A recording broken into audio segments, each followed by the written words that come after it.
All right, are we ready for TV? Sure. Yes. That I have a good list for. So How many are on your TV list? my TV list is 8. Okay. 8. Here's how we're gonna do the TV list. You're gonna save your top 3. Okay. Mhm. You're gonna do. You said you had 8. Give us your 5, like real quickly right now. Okay. So I would say that my 5 real quickly are Your bottom 5. yes, Skeleton Crew, the Okay. Star Wars, We all know that fucking thing. Kids, High Potential, a network procedural that's cute and clever, and I can watch it with my wife when we enjoy it. The janitor together. with a high IQ. Yeah, Yes. give us like a one-line synopsis. I thought I just did. No, you didn't. You said no. it's a serial. I said it's a procedural. Yeah, but you got to give the fucking meat. Give us the meat. Everybody's in L.A. with John Mulaney on Netflix. His limited run talk show, which was bananas. It was like a surrealist deconstruction of a talk show. Like Eric Andre? Not as Eric Andre as Eric Andre. Did he copy Eric Andre? He didn't copy Eric Andre, but it did have Richard Kind in it. So he copied Eric Andre. And I enjoyed it. I enjoyed that very much. Okay, go on. I'm also going to give a shout out to the Summer Olympics on Peacock. I watched a lot of that. I watched a lot of Olympics, a lot more than I probably have watched in who knows how long, a decade. I watched the women's soccer like it was, they were going to take it away from me, which I guess they did. And the table tennis. Table tennis, Table tennis. I watched skeet shooting. I watched that woman get robbed in skeet shooting. Mm-hmm. Yeah, I mean all this stuff I watched. All it was right, great. Fair. Pole vault. You watched pole vault? I watched. You watched that replay a lot. I watched Jacques Big Dick go on pole vault. I also recommend, if you enjoy the Olympics, other sports. No. And it's worth even going back Sunday and Night watching. Football. The Kevin Hart, Keenan Thompson Olympics recaps. Oh yeah, those were funny. Yeah. Were some of the funniest things I've seen on TV.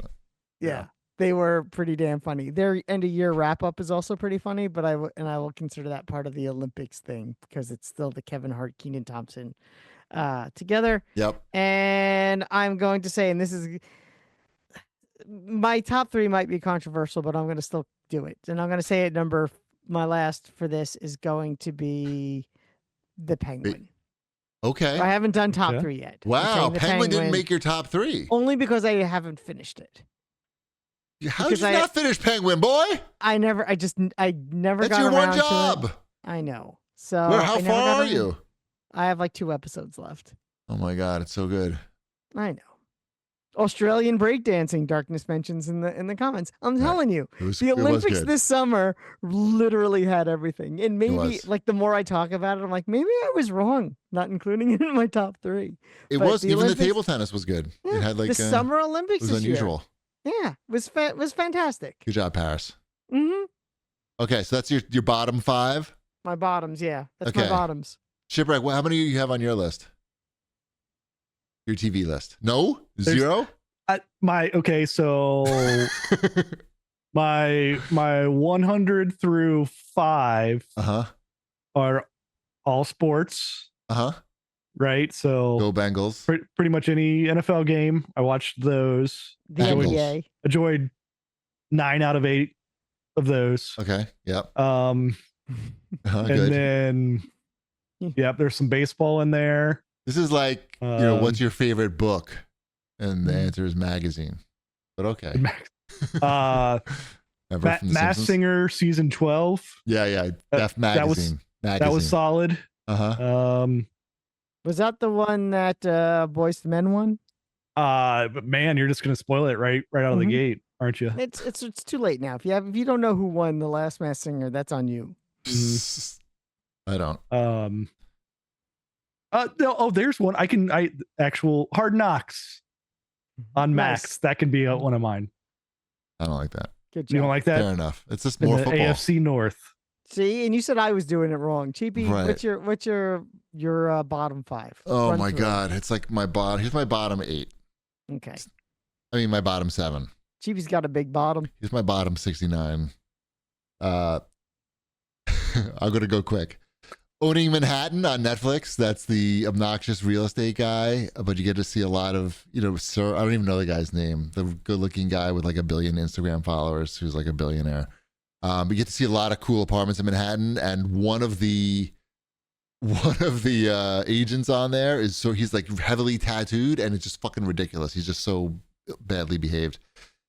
Sunny on Apple TV. That's the show that takes place in Japan with the girl from Parks and Rec. What's her name, Wombat? Quincy Jones' daughter. Oh, Rashida Jones. Rashida Jones. That was really good. Shogun. That's the Hulu show with the white guy in Japan in like during the feudal times. Golden Globes. It won a lot of awards, and they did a good job because even though it was a white guy in it, like they didn't make it all about it was like realistic. Like it wasn't all like it wasn't all about the white guy, just like when he was there. Slow Horses, which is also on Apple TV. Gary Oldman in there. They had another season of that, so we got to throw that on there. It was good. If you want that's a really good like spy thriller. Tokyo Swindlers, which was the real estate scandal series, the Japanese series. Usually those Japanese series suck, but Netflix has been dumping money into them. So like they look good and like they're just well made now. So check out Tokyo Swindlers on Netflix. Wombat, I feel like this is going to be on his in his top 3. I'm going to guess that Fallout made his list. It did not make our top 3, and Silo was next on there. It didn't make my list at all because I literally forgot it existed. So therefore, it doesn't belong on my list. Shipwreck. Mm-hmm. He's fucking it up. I know. I'm not. I forgot it. Literally, it just like fell out of my brain. You needed to do what I did and recruit your wife to say she wouldn't remember. She didn't watch it with me. Oh.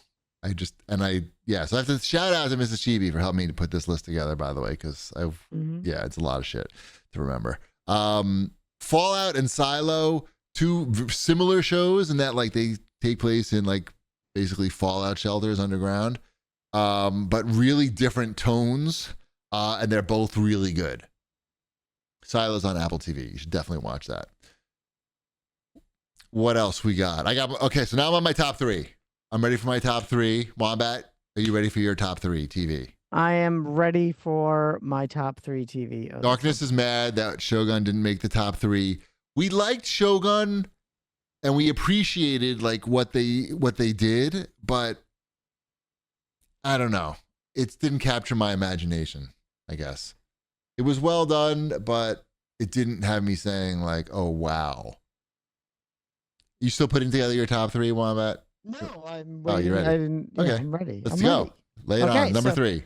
So number 3 is my controversial pick, but I'm gonna say it. It's a group. It is all the new shows that came out on Dropout, all the new series that came out on Dropout in 2024. Smarty Pants, Thousandaires, The Astronauts, and VIP. Those are the 4 new shows because they do it in like chunks, so it's not all year long. So I'm counting that as one show. Okay, my number 3 is a concept.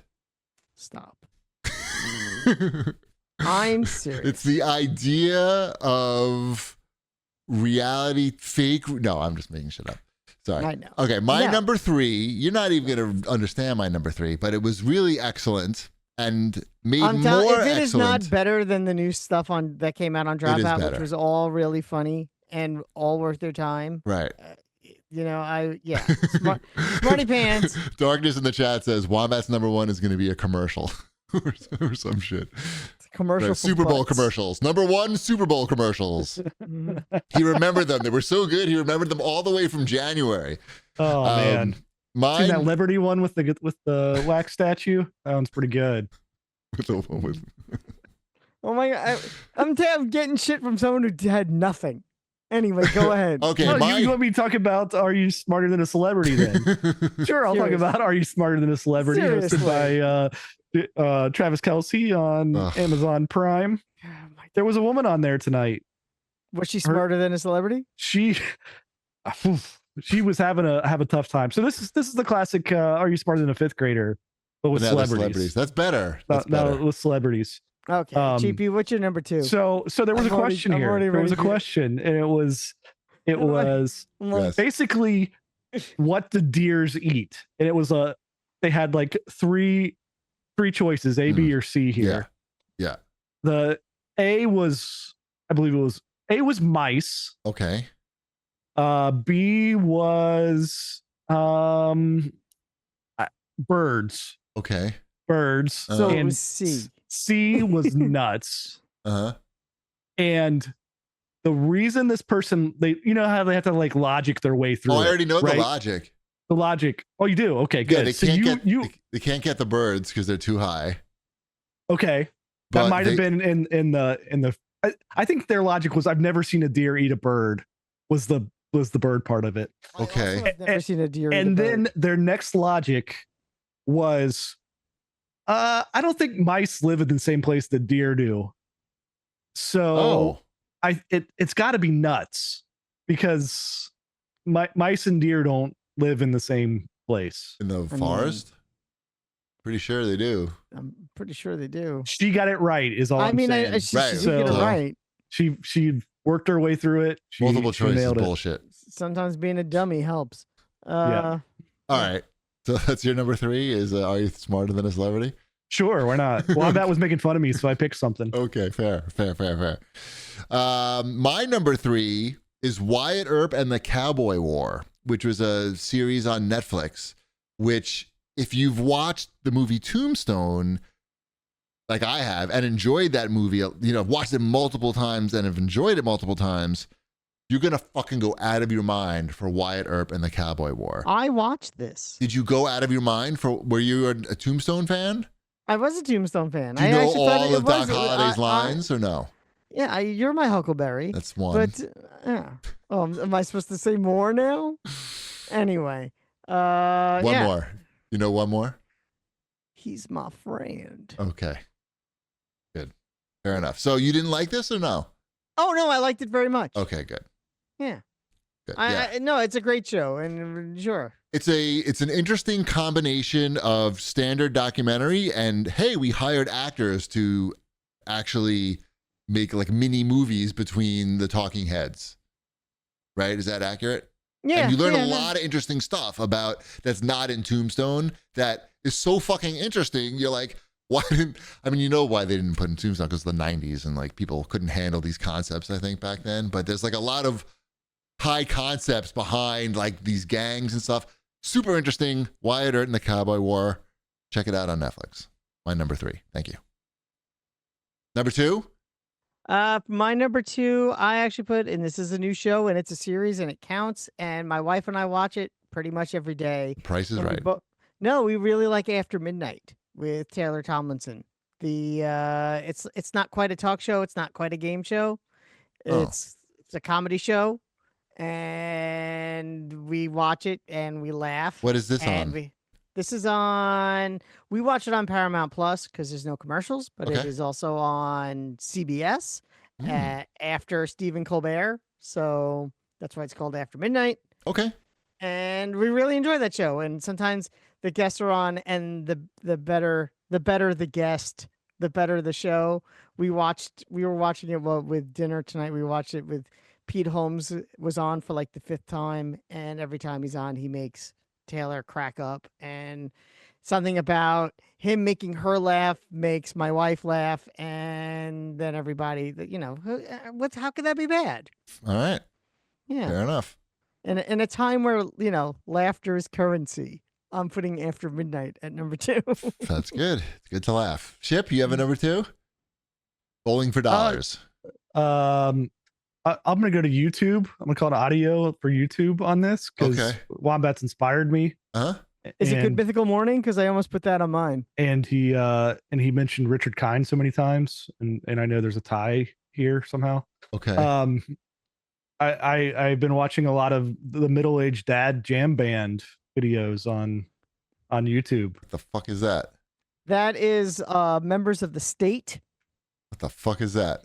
Remember the comedy show The State? Yeah, okay. Wet Hot American Summer. Sure. Yeah, Sure. yeah. They're in a band now. And they play in the garage and they do covers of things like, have you heard of Billy Joel?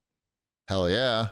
Yeah. So you'll get like covers of Billy Joel in this garage, and then sometimes like Weird Al will show up. Okay. Yep. It's like vaguely familiar looking actors playing songs that you know from 40 years ago. And just having general good time doing it. All right. So check it out. It's a highly rated TV show. Gotcha. It's not Good Mythical Morning, but it'll do. Okay. I feel like Chip watches that. I don't know you what that should, to be honest. That's like right up your alley. Anyway, go ahead, Cheapy. What's your number one? Tim Heidecker YouTube clips. No, it's not. Those are good though. Chimp Crazy on Netflix. That was a fucking crazy series. I'm noping out of the conversation already. I mean, we talked about it a lot on the show, so we probably don't need to say too much. And I think everybody knows what it is at this point. So the Penguin didn't even make your top list of any sort. And my number one choice is the Penguin. Oh, I thought that was your number one. That was my number two. Oh, now I just blew my whole load. Sorry. The Penguin, huh? No, number one. Colin Farrell winning that Golden Globe. You're like, yeah, he deserves it.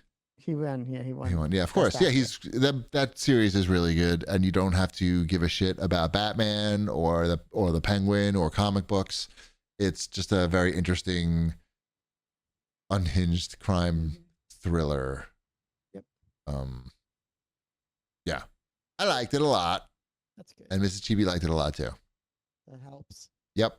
That's why it's part of why my number one is my number one, which, no shocker. It's Agatha All Along, which I watched that series twice. What? Yeah. I watched it alone because I wanted to watch it. Okay. And then I watched it with my wife so she could stop and go, wait, what's going on here? And I wouldn't have to be annoyed. Yeah. Now you're happy when she asks. Exactly. No, we know. There's a reason why we've been married for 20 years. You know the formula. Exactly. Okay. I know how to do you know that she's not going to be able to watch this without talking through it and asking you what's going on. You need to study. You need to study it. Exactly. Right. Some shows, that show where the rabbi and starts dating Kristen Bell. Yeah. I didn't need to watch that ahead of time. We could just sit and watch that. Right. There's not going to be any questions. No, there's no backstory there that you need to know. Yeah. But this was different. Okay. But I did. Cool. I liked the twist. I liked where it was going. I liked the comic book lore of it because I know too much about the comic books. I even, it's that rare case where they changed the character's origin and they improved it from what the comic book was. I think they did a really good job with how they brought this particular character into live action and into the MCU in a way where the comic book is it would be silly if they did it the comic book way. To do it this way was it's this is it's clean, it makes sense, it's still weird and comic booky, but it works. I get it. You don't have to over explain it. Here's 30 seconds and now you're off. So I liked it. I liked the whole thing. I liked where it was going. I liked all the Easter eggs, and it's so many Easter eggs and weird shit. So many things you can tell your wife. She's like, "Geez, I'm sorry I asked." It's a cool show because it has a show that can have Easter eggs of itself during the series of its own show. I think is kind of clever and fun, and it kind of almost folds in on itself. So Agatha All Along. Chip, number one. Also, Agatha All Along. X-Men 97. That was pretty good. That was pretty good. That was good. We'll go with that. All right. I remembered I watched that. So that clutch remembrance there. Yeah.